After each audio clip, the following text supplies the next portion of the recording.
నమస్తే భాను గారు, welcome to icon politics. నమస్తే నిహాల్ గారు, నమస్తే చెప్పండి. భాను గారు, నిన్న షర్మిల గారు ప్రెస్ మీట్ పెట్టడం జరిగింది. సో ప్రెస్ మీట్ లో ఉమ్, జగన్మోహన్ రెడ్డి గారి కంటే నేనే ఎక్కువ ప్రశ్నించడం జరిగింది. ఇదే గవర్నమెంట్ ని ప్రజల పక్షాన ఉంది నేను అన్నట్టు షర్మిల గారు చెప్పారు. చెప్పిన తర్వాత వాళ్ళ ఆస్తుల వివరాల గురించి కూడా మాట్లాడడం జరిగింది. సో ఏదైతే వాళ్ళ తండ్రి గారి దగ్గర నుంచి ఆస్తులు ఉన్నాయో, జగన్మోహన్ రెడ్డి గారు కూడా సరస్వతి ప్రాజెక్ట్ గురించి ఎంఓఎల్ పైన సంతకాలు చేశారు, ఎంఓఎల్ ఉన్నాయి. అండ్ నెక్స్ట్ ఇదే జగన్మోహన్ రెడ్డి గారు వాళ్ళ నా పిల్లల్ని మోసం చేస్తున్నారు, అంతే చరిత్రలో మిగిలిపోతారు, నన్నేం చేయలేరు, ఇప్పుడు మా మా అమ్మగారి మీద పడ్డారని షర్మిల గారు క్వశ్చన్ చేయడం జరిగింది. సో దీనికి కౌంటర్ అటాక్ గా అంబటి రాంబాబు గారు బయటకు వచ్చి, సో 14 సంవత్సరాలు 25 సంవత్సరాల తర్వాత ఇప్పుడు నీకు ఆశలు గుర్తుకొచ్చినాయని షర్మిల గారిని క్వశ్చన్ చేయడం జరిగింది. సో దీని పట్ల మీకేమనిపిస్తుంది యాజ్ అ జర్నలిస్ట్ గా? అంటే వాస్తవానికి ఒకప్పుడు షర్మిల నేను జగనన్న వదిలిన బాణం అంటూ ప్రజల్లోకి వచ్చింది. అవును. జగన్మోహన్ రెడ్డి గారు 16 నెలలు జైలు జీవితం గడిపినప్పుడు కూడా పార్టీని భుజాన వేసుకొని పాదయాత్ర కూడా చేసి పార్టీని బ్రతికించింది. అది అందరూ ఒప్పుకోవాల్సినటువంటి విషయమే. వాస్తవం. అయితే మరి ఏ కుటుంబంలో అయినా కూడా అన్న తమ్ముళ్ళు అవ్వచ్చు, లేకపోతే అక్క తమ్ముళ్ళ దగ్గర అవ్వచ్చు, తండ్రి కొడుకుల దగ్గర ఏ కుటుంబంలో అయినా కూడా ఆస్తి తగాదాలు రావటం అనేది సర్వసాధారణం. అది మీకైనా రావచ్చు, నాకు కూడా రావచ్చు, అది సర్వసాధారణం. ఉమ్. అయితే ఇక్కడ మీలాంటి వరకు నాలాంటి వరకు ఆస్తి తగాదాలు వస్తే పెద్ద పట్టించుకోరు ఎవరు. ఎవరికి అవసరం కూడా లేదు. షర్మిల అనే ఒక మహిళ ఆంధ్రప్రదేశ్ కాంగ్రెస్ కమిటీకి మహిళా అధ్యక్షురాలుగా ఉన్నారు. అంతేకాకుండా రాజశేఖర రెడ్డి గారి కుమార్తె, జగన్మోహన్ ఉమ్. రెడ్డి గారికి చెల్లి. సో అవును. ఆవిడ మాట్లాడుతుంది కాబట్టి ఆ అలాంటి అంటే ఆ పేరున్నటువంటి వ్యక్తులు మాట్లాడితే వాళ్ళు దగ్గినా తుమ్మినా ఏం చేసినా కూడా అది సెన్సేషనే. అవును. ఇప్పుడు మీరున్నారు నిహాల్ గారు, మీకు ఆస్తి తగాదాలు ఏమన్నా ఉంటే అది మీకు పెద్ద ఎవడు పట్టించుకోడు, ఎవరికి అవసరం కూడా అవును. లేదు.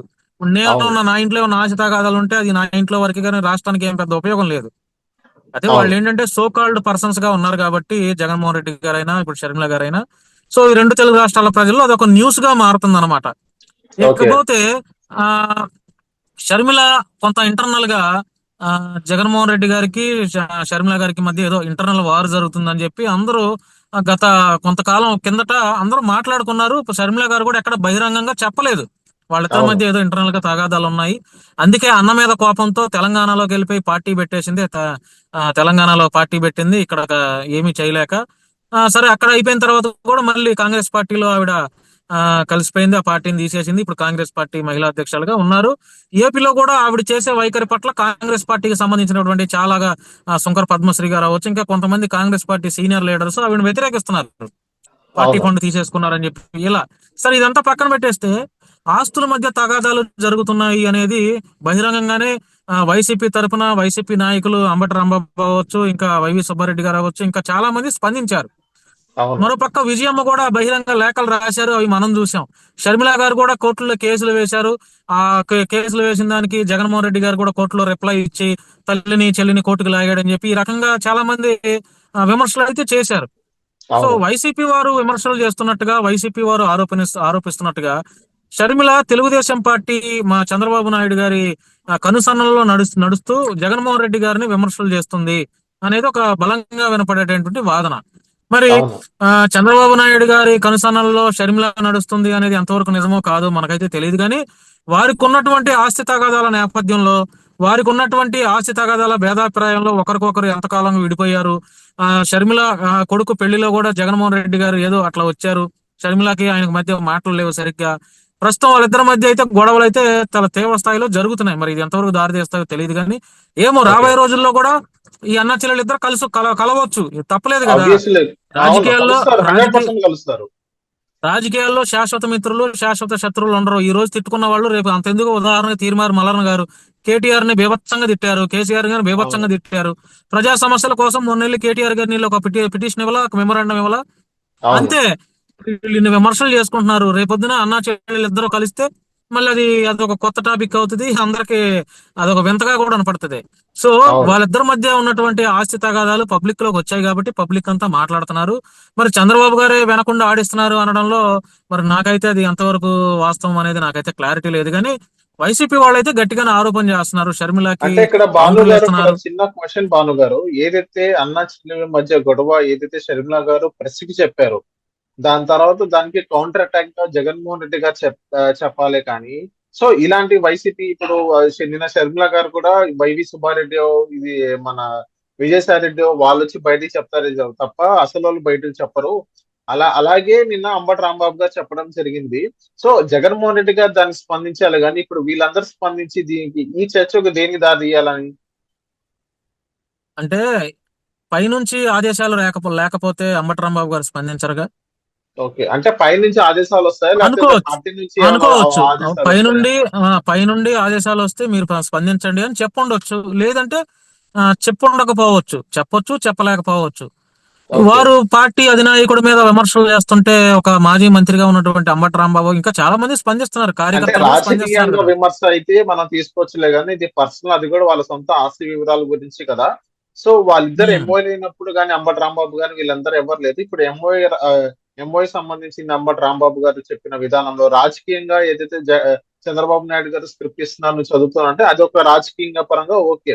కానీ ఆస్తి పరంగా అప్పుడు ఒక 14 సంవత్సరాలు లేనిది ఆస్తి ఇప్పుడు నీకు ఎందుకు వచ్చింది ఇప్పుడు అని క్వశ్చన్ చేయడం. సో ఇలా దీనికి ఏం సంకేతాలు అంటారు భావన్ గారు?